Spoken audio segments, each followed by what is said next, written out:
How to add blur in Figma.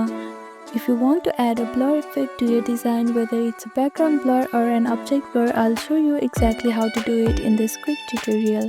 First, make sure you have downloaded Figma on your device. After that, open Figma app. Now you need to open a file or create a new one. After that, select the saved image or frame that you want to blur.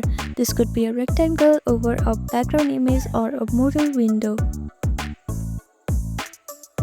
With your object selected, go to the right hand panel and click the plus next to Effects. Now choose either Layer Blur or Background Blur. Layer Blur blurs the object itself and Background Blur blurs everything behind the object. Use this slider to adjust the intensity of the blur. The higher the number, the more blur it gets. So this is how you can add blur effect in Figma. Thank you for watching this video. Please do not forget to like, share and subscribe to our channel and comment down below if you have any other queries. Thank you.